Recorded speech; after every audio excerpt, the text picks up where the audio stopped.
লিপ্পন art. আশা করি এখন লিপ্পন আর্টটা এমন কেউ নেই যে জানে না। তবে কিভাবে করতে হয় এটা অনেকেই জানে না।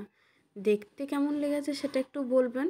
কারণ ১ম এ আমি দেখিয়ে দিয়েছি যে ফাইনাল লুকটা কীরকম ছিল আমার লিপ্পন আর্টের। সেদিন অফিসে কাজ সেরে নেওয়ার পরে চুপচাপ বসেছিলাম। সামনে শুধু একটা ক্লে ছিল। আর কিছু হাতের গড়াই ছিল না। তো মনে হলো যে ক্লে দিয়ে কিছু একটা বানাই। এরপরে কী বানাবো সেটা তো মাথার মধ্যে আসছিল না। অনেকক্ষণ ভাবার পরে ভাবলাম যে ঠিক আছে চলো, আগে তো ক্লে দিয়ে বানিয়েছি, সেই ক্লে তো শুকনোই হয়নি আজ পর্যন্ত, যেটা আমি ক্রিসমাসে বানিয়েছিলাম। কিছু ভুল ভ্রান্তির জন্য ওটা হয়নি। যাই হোক, আলটিমেটলি ভাবলাম যে ক্লে দিয়ে যখন বানাচ্ছি তাহলে কিছু নতুন বানাই যেটা আগে বানাইনি।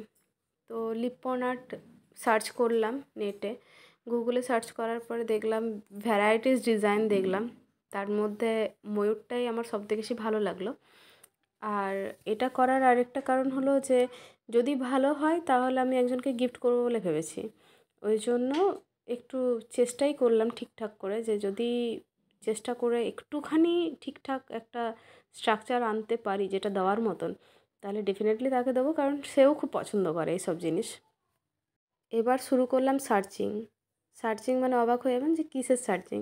জেনারেলি এগুলো এমডিএফ বোর্ডের উপরে হয়, কিন্তু অফিসে শুরু করেছি শুধু ক্লের ইয়ে দিয়ে। তো স্বাভাবিক আমার কাছে এমডিএফ বোর্ড বা ইয়ে কিছু ছিল না। তখন সামনে একটা সাফারির ট্রলি ব্যাগের খাপ পড়েছিল। সেই খাপটাকে কাটিং করলাম। কাটিং করে সেটার উপরে হোয়াইট কালার করলাম। করার পরে ক্লেটাকে নিলাম, মিক্সড আপ করলাম। এরপরে পাউডার ছড়িয়ে ছড়িয়ে ক্লেটাকে টুকরো টুকরো করে সরু সরু সরু সরু পুরো দড়ির মতন করলাম। যেরকম সাইজটা আমার মনে হলো যে এরকমভাবেই হয়তো হয়। আমি প্রপারলি কোথাও শিখিনি, জাস্ট আমার দেখেই শেখা। দেখেছি কীভাবে করে, কীভাবে না করে। তো সেইভাবেই আমিও শুরু করলাম। তারপরে এই যে সরু পাকাচ্ছি, এখন দড়ির মতন অনেকগুলো হয়ে গেল। করতে করতে অবশ্য আমি অনেকগুলো ব্যাপারও বুঝতে পারলাম। একটু বড় জিনিস বানালে অনেক কিছু জানা যায়। যেমন ক্লেটা যখন রেডি করার সাথে সাথে যদি আমি তার উপরে কালার করে দিই, মানে ক্লেটা বানালাম, সরু দড়ির মতন করলাম, সেটাকে সুন্দর করে ডিজাইনের উপরে ফেললাম। ফেলার পরে যদি সঙ্গে সঙ্গে কালার করে দিই তো সেই ক্লে কোনো দিনও জীবনেও শুকোবে না, এইটুকুই বুঝেছিলাম। আর যদি মনে করুন এই যে ক্লে আপনি সবটা মিক্সড একসাথে করে দেন, যেরকম আমি এখানে করেছি, এই বোকামিটা আমি একদমই জানতাম না আগে, যে পুরো ক্লেটা একসাথে মিক্সড আপ করে দেওয়ার পরে টাইম পাওয়া যায় না। এই যে সরু দড়িগুলো করেছি এগুলো যথেষ্ট শক্ত হয়ে গিয়েছিলো। আর তারপরে যে আধটা ক্লে আমি রেখে দিয়েছিলাম, সেই ক্লেটা পুরো পাথরের মতন হার্ড হয়ে গিয়েছিলো। এরপরে ওই বোর্ডের উপরে আমি হোয়াইট কালার করে নেওয়ার পরে তার উপরে পেন্সিল দিয়ে একটা স্কেচ করে নিয়েছিলাম। আমার কাছে কোনো কম্পাসও ছিল না যে আমি প্রপারলি গোল শেপটা দিতে পারবো। ওই জন্য যে মাস্কিং টেপটা ছিল তার মধ্যে থেকে সেটাকে মাঝে রেখে তারপরে আমি ওটাকে গোল করেছি। এরপর ওইটার মাপ অনুযায়ী আস্তে আস্তে হাতের মাধ্যমেই করেছি গোলগুলো। আর ডিজাইনটাও হাতেই এঁকেছি, কোনো প্রিন্ট বা কিছু নয় যে বসিয়ে দিয়েছি। এরপরে আস্তে আস্তে ক্লেগুলোকে একটা একটা করে সুতোর মতন পাকিয়েছি আর ঠিক ঠিক করে বসিয়েছি, আঠা দিয়েছি আর বসিয়েছি। একটার পর একটা যখন সার্কেল হতে মানে ঠিকঠাক করে কমপ্লিট হতে শুরু করলো, মনের মধ্যে একটা খুশি আসলো যে না, আর যাই হোক এবারে আশা করি সব ঠিকঠাকই হবে। তো পাউডারের উপরে মানে পাউডার ছড়িয়ে তার উপরে ক্লেটাকে মাখার জন্য মেবি খুবই তাড়াতাড়ি আমার হার্ড হয়ে গিয়েছিলো, যে জন্য আমার কালার করবার সময় কোনো অসুবিধা হয়নি। আর এটা আমার যেহেতু প্রথম লিপ্পন আর্ট, মানে বড় প্রথম লিপ্পন আর্ট, তো আমি চেষ্টা করেছি ধরে ধরে পুরোটাই ভিডিওর মাধ্যমে দেখানোর। কারণ আমার মতন অনেকেই আছে যারা হয়তো ভাবে যে এত টাকা খরচা করে একটা আর্ট শিখবো, সেটা কাজেও লাগবে না। কাজে লাগবে না মিন্স অনেকে আছে যারা হয়তো সেটাকে বিজনেস আকারেও করে না, বা হয়তো কোনো মানে তার শখও নেই, অথচ শখের জন্য করে। কিন্তু আমাদের প্রবলেম একটাই যে আমাদের কাছে প্রথম কথা সময় নেই অফিসের কাজ করা, বাচ্চাকে সামলানো, ফ্যামিলি করা, তারপরে এই আর্ট যেটাকে ভালোবাসার একটা জিনিস সেটাকে কমপ্লিট করা। আমি মনে করি একটা মেয়ের জীবনে শুধুমাত্র সংসার আর শুধুমাত্র কর্তব্য দায়িত্ব ছাড়াও কিছু ভালো লাগার জিনিসকে জায়গা দেওয়াটা খুবই দরকার হয়ে থাকে।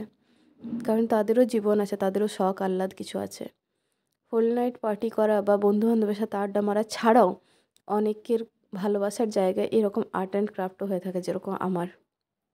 আমি আমার জীবনের কিছুটা সময় বাঁচিয়ে নিয়ে, বা বলতে পারেন যে কিছুটা সময় কোনো রকমে বের করে এই আর্ট অ্যান্ড ক্রাফটে দিই।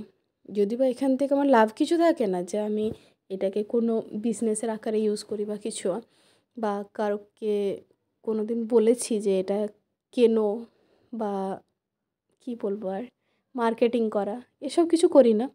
তবে হ্যাঁ, এটাকে প্রচণ্ড ভালোবাসি বলে খরচা করেও আমি এইসব জিনিসগুলো বানিয়ে থাকি। এগুলোর উপর খরচা সত্যিই অনেক বেশি হয়। আর এরকম ময়ূরটা এই সাইজে আমি যা দেখেছিলাম অনলাইনে, তাতে অলমোস্ট 5,500 থেকে 6,000 টাকা দাম। আমি তখন দেখে অবাক হয়ে গেলাম যে আমি এত দামি একটা জিনিস বানাচ্ছি, যেটার হয়তো ভ্যালু অনেকের কাছে 0, কিন্তু আমার কাছে অনেক অনেক অনেক, হয়তো সেটা 6,500 টাকার থেকেও অনেক বেশি। এরপর আমার যখন ময়ূরটা কমপ্লিট হয়ে গেল, সরু সরু করে ক্লেটা দিয়ে দেওয়ার পরে দেখলাম যে আমার ময়ূরের যে পেখমটা, সেটা পুরো হার্ড হয়ে গেছে। তো আমি কালার করতে শুরু করলাম। এরপরে কালার করতে শুরু করলাম, ফার্স্টে ব্লু দিয়ে শুরু করলাম, ব্লু আর গ্রিনের উপরে করলাম। আমার অফিসে কিছু কিছু রাখা থাকে জিনিসপত্র, তার মধ্যে এই কালারগুলো ছিল বলে আমার ভালোই হলো, একদিনে অনেকটা হয়ে গিয়েছিলো। তবে কমপ্লিট করতে পারিনি কারণ মিররটা ছিল না সেদিন। দিয়ে বেসের যে পোর্শনটাকে আমি প্রথমে হোয়াইট করেছিলাম, ময়ূরটা পুরো কমপ্লিট করার পরে আবার ওই হোয়াইট বেসটাকে আরেক কোট করে দিলাম, যাতে হোয়াইটটা বেশি ফুটে ওঠে। দেন ওই হোয়াইটটা দেওয়ার পরে এরপরে কালার শুরু করলাম, মানে অন্য কালার। ফার্স্টে ব্লু দিয়ে বডি করলাম, বডি করা হয়ে যাওয়ার পরে আমি শুরু করলাম গ্রিন দিয়ে তার পেখম তৈরি করলাম। পেখম তৈরি হয়ে যাওয়ার পরে মিডিলে দিলাম রেড কালার, রেডের পরে ইয়েলো, ইয়েলোর পরে হোয়াইট। এবার আমার অ্যাকচুয়ালি লিপন আর্টটা ছিল পুরো হোয়াইট বেসড। আমি এখানে বিশেষ কিছু মাল্টি কালার ইউজ করিনি, ওই জন্য হোয়াইট বেসের উপরে করার জন্য ভালো লাগছিলো দেখতে, আমার মনে হলো। এই যে সরস্বতীটা পাশে আছে, আপনারা দেখতেই পাচ্ছেন, এটাও আমি বানিয়েছিলাম একটা টাইমে। দিয়ে হোয়াইট করে নেওয়ার পরে মিরর দিয়ে সেটাকে ডেকোরেট করেছি। ইয়েলো কালারটা তো আমার দেওয়ার পরে মনে হচ্ছে উফ, সত্যি সেরা সেরা কালার। কাঁচা হলুদ কালার যে কোনো জায়গায় দিলেই, যে কোনো শাড়ি গয়না, দারুণ দারুণ লাগে।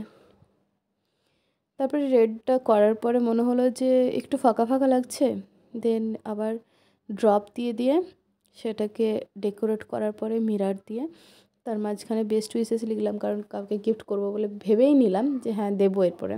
কারণ জিনিসটা আমার মোটেও খারাপ লাগেনি, যথেষ্ট সুন্দর লেগেছিলো।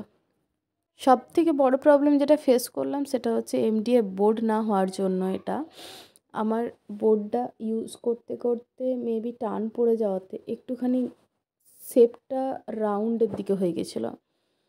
এবারে ওটাকে দুদিক থেকে চাপ রেখে চেষ্টা করছি যাতে সোজা হয়ে যায়। সোজা হলে ভালো দেখতে লাগলে আমি ওই মানুষটাকে গিফট করব, একটা দিদির গৃহপ্রবেশ আছে তাকে।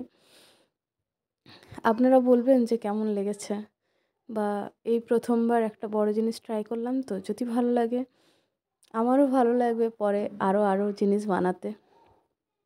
পুরো ফুল বডি কালার করে নেওয়ার পর যখন মিররটা বসালাম, উফ, সেরা সেরা লাগছিল।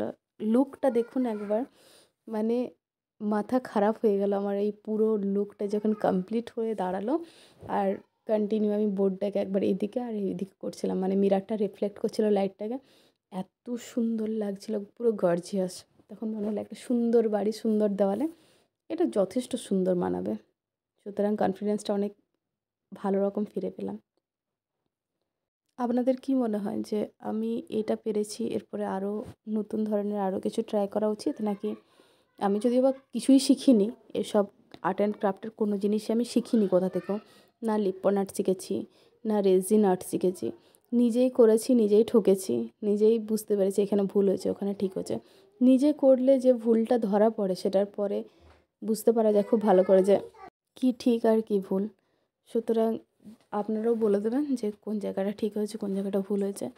যদি মনে হয় এখানটা ভুল হয়েছে, তাহলে আমি সেই জায়গাটা পরে কারেকশন করব।